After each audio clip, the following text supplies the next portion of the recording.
Astrology ప్రకారం ఈ December 29వ తేదీ ఆదివారం నుండి ఒక వారం రోజుల పాటు కుంభరాశి వారు ఎటువంటి శుభ అశుభ ఫలితాలను పొందుతారో తెలుసుకోవాలంటే ఈ వీడియోని స్కిప్ చేయకుండా పూర్తిగా చూడండి. అలాగే శుక్రుడి యొక్క రాశి మార్పు ప్రభావం మీపై ఏ విధంగా ఉంటుందో కూడా తెలుసుకుందాం. జ్యోతిష శాస్త్రం ప్రకారం జన్మంలో సంచారం చేస్తున్న శుక్రుడు కుంభరాశి వారికి దివ్యమైన యోగాలను బహుమతిగా ఇవ్వబోతున్నాడు. పట్టిందల్లా బంగారమేనా అన్న మాటకు ఇది చక్కటి నిర్వచనం అవుతుంది.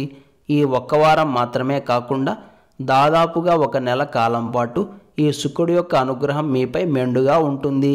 అయితే ఈ వారం కుంభరాశి వారికి శుక్రుడితో పాటుగా కుజుడు, బుధుడు మరియు రవి వీళ్ళు కూడా అనుకూలమైన ఫలితాలనే ఇస్తారు. జన్మరాశిలో శుక్రుడి యొక్క సంచారం మీ రాశి వారికి శారీరక మరియు మానసికపరమైన సంతోషాన్ని, ఆనందాన్ని కలిగిస్తుంది. చక్కటి భోగభాగ్యాలను కూడా కలిగి ఉంటారు.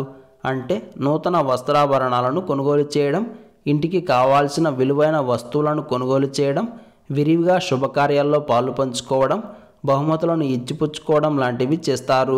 రాత్రి వేళల్లో ప్రశాంతంగా నిద్రపడుతుంది. మానసిక అశాంతి తొలగిపోతుంది. పుష్టిగా ఉండే భోజనం చేస్తారు. చక్కటి హాయిని పొందే విధంగా సేద తీరుతారు.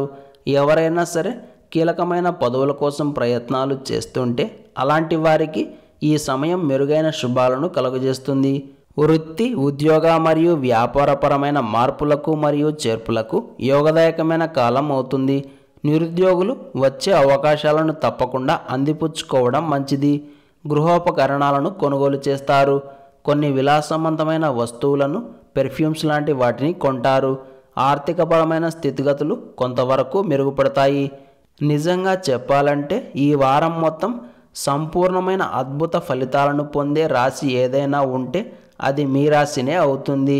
కావాలంటే మీరే పరీక్షించుకొని చూడండి. ఏది ఏమైనా ఈ అద్భుతమైన కాలాన్ని తప్పకుండా సద్వినియోగం చేసుకునే ప్రయత్నం చేయండి. ఈ వారం కుంభరాశి వారికి ఆదివారం, సోమవారం, మంగళవారం మరియు బుధవారాలు చక్కగా కలిసి వస్తాయి. అప్పుడప్పుడు దత్తాత్రేయ వజ్రకవచ స్తోత్రాన్ని పారాయణం చేయండి. ఈ ఆదివారం రోజున ఉన్నటువంటి దివ్యమైన తిథి చతుర్దశి. నక్షత్రం జ్యేష్ఠ నక్షత్రం. రాహుకాలం సాయంత్రం 4:30 నుండి 6 వరకు. యమగండం మధ్యాహ్నం 12 నుండి 1:30 వరకు. అలాగే ఈ రోజు యొక్క శుభ సమయాలు ఉదయం 8:50 నుండి 9:45 వరకు. ఈ రోజు యొక్క పంచాంగం ప్రకారం రోజువారీ సాధారణ పనులకు మాత్రమే కాలం అనుకూలంగా ఉంది.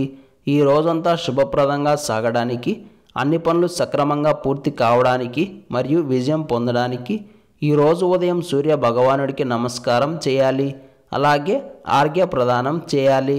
తరువాత విష్ణు ఆలయం కానీ, వెంకటేశ్వర స్వామివారి ఆలయం కానీ, రామాలయం కానీ దర్శనం చేసి తీర్థ ప్రసాదాలను స్వీకరించి ఆ తరువాత పనులు ప్రారంభం చేస్తే అంతా శుభమే కలుగుతుంది. ఈ ఆదివారం రోజు మాస శివరాత్రి వచ్చింది కాబట్టి శ్రద్ధ భక్తులతోటి ఉమామహేశ్వరులను పూజించండి. అలాగే జ్యేష్ఠ నక్షత్రం వచ్చింది కాబట్టి ఇంద్రాణి స్తోత్రాన్ని పారాయణం చేయడం వలన భోగభాగ్యాలు ప్రాప్తిస్తాయి. అదేవిధంగా ఈరోజు విప్ర నారాయణులను పూజించాలి. ఇలాంటి సమాచారం ప్రతిరోజు మీకు అందాలంటే వెంటనే మా ఛానల్ని సబ్స్క్రైబ్ చేయండి.